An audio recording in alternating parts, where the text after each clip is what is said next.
Well, Ildiko, here we are, starting off a first podcast. So you want to introduce yourself? Yes, Phil. I'm Ildiko Vancha. I am currently Director of Community at the Open Infrastructure Foundation. I've been in tech for around 15 years. That sounds like a big number to me already.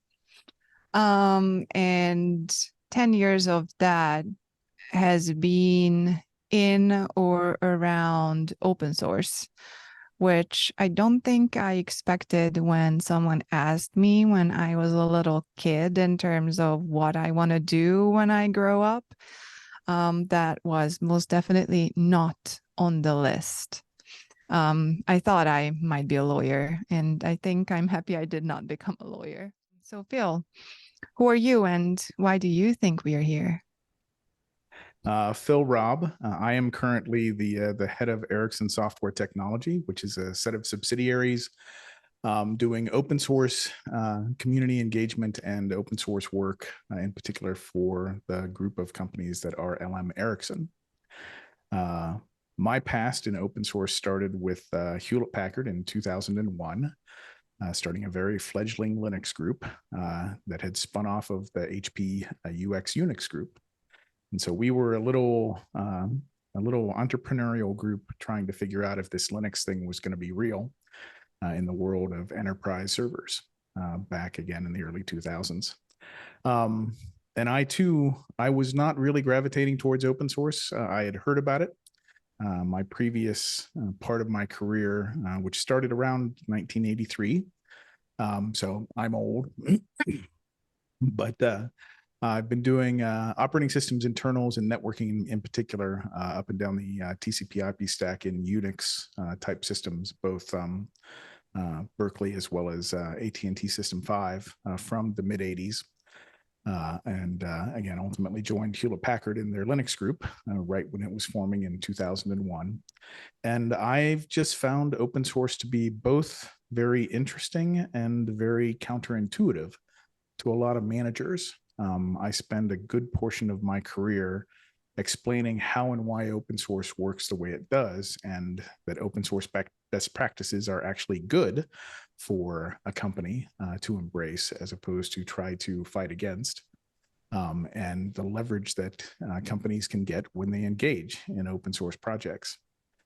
Through the last, again, 25 years, 23 years or so that I've seen open source grow, it's exploded a lot. There's been a lot of open source projects and communities form.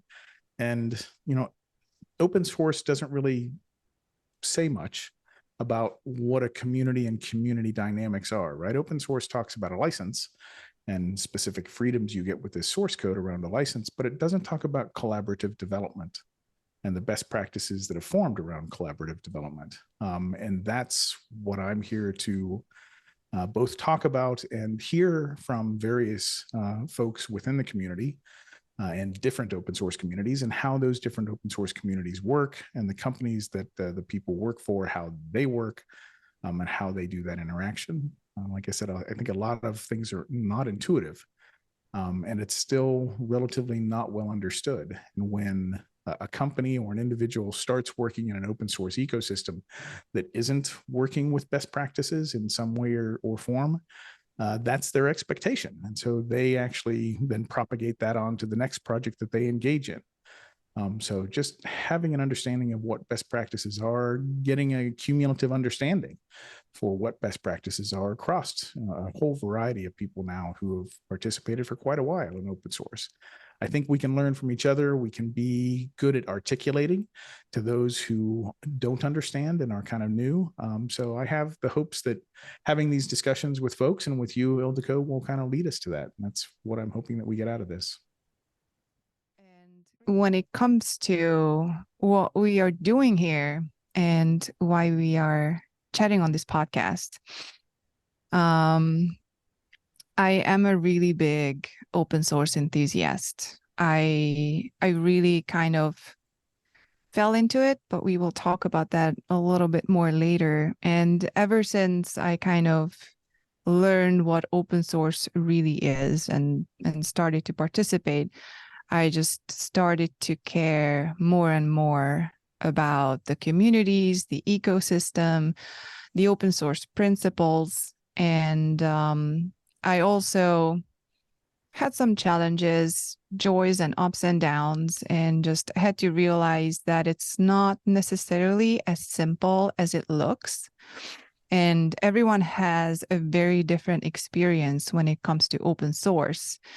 And that's true if you're participating in a community. That's true if you're working for a company who is using open source or trying to participate, trying to figure this out.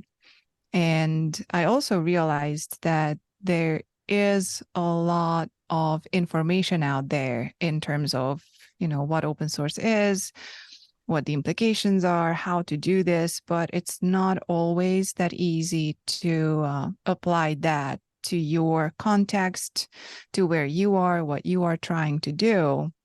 So we are kind of here to talk to people who are in contact or affected by open source in any means, and see how their experience has been, just to put open source into a more human and sometimes maybe a bit personal context.